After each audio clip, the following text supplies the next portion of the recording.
Hello everybody, my name is Jeff Mooney and I'm the Partnership Director for CCKC2012. This is the third City Camp event that I've been able to attend, so I think these are great and I think you guys are going to get a lot out of it. I started with a couple slides here just to give some framework from the Pew Research Center. And this just shows what the growth of access to the internet has been since 1995, which I was struck just to think that the internet has not been around that long when you look at slides like this. There is a digital divide, I think, for folks who do have access to the internet. The fact that this slide here talks about the folks who access the internet through wireless sources like a mobile phone, and that's actually, I think, changing the digital divide somewhat. And this slide here just takes a specific look at smartphone adoption. And this is just looking at over the last about 9 months or so, and the increase has gone from 35% of adults to 46%. So this is skyrocketing in terms of folks who use smartphones. C-Click was started as a free service that should just make it easy for citizens to be able to report things they want to have fixed in their community, be able to share that with their neighbors, the municipality, utility company, and then collaborate to get something fixed and be able to show publicly what that was. So our services include smartphone apps that anybody can use. They're free to download. And anyone can create a watch area for their area so that any request that gets submitted can get submitted to themselves or to their local government. And the thing I want to focus on, the fix aspect of C-Click is that while municipalities certainly play a very large role in fixing a lot of issues, people use C-Click all the time for lot cleanups, for community planning, for things that they want to work together on.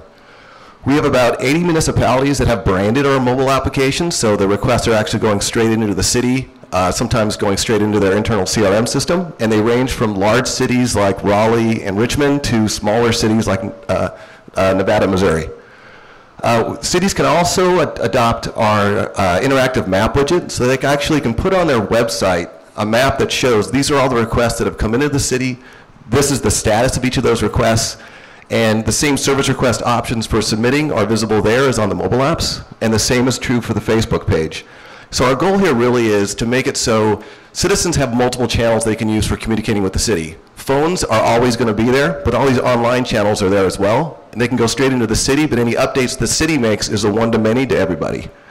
We also have about 700 or so media partners. This is showing from Boston.com the area around Quincy, Massachusetts. And what I thought is kind of neat about this map is this is a media partner site that's showing the status of all the requests in a city.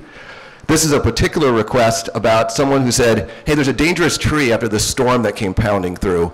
The city's response not only said when they were going to take the tree down, but also what their plans would be to do a replanting in the area. And anyone who opened up that request would see that information. Some cities have used C-Click for some community planning activities.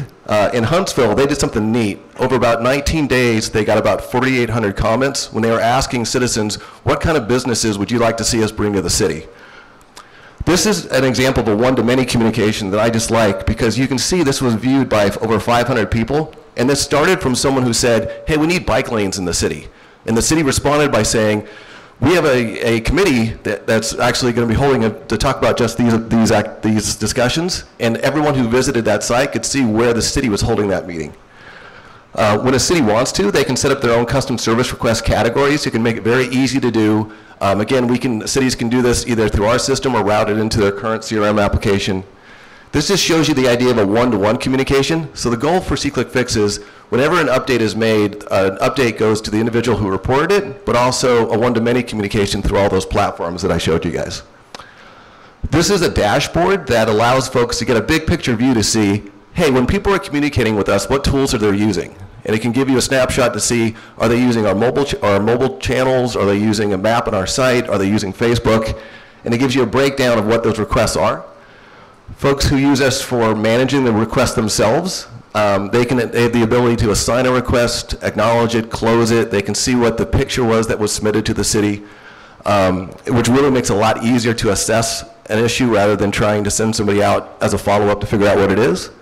And then we just created some reporting based off of a couple of cities that asked us to make it easier for them to be able to meet with maybe a city councilor to say, I want to talk about my district. And they could run a report that's just focused on their district that says, hey, this is the activity in your particular area. And this last one is just the idea that when people participate, it feels good. And it feels good when things get fixed. And this was somebody who reported a pothole it got fixed, and then they posted this picture afterwards to say it matters. Thank you very much.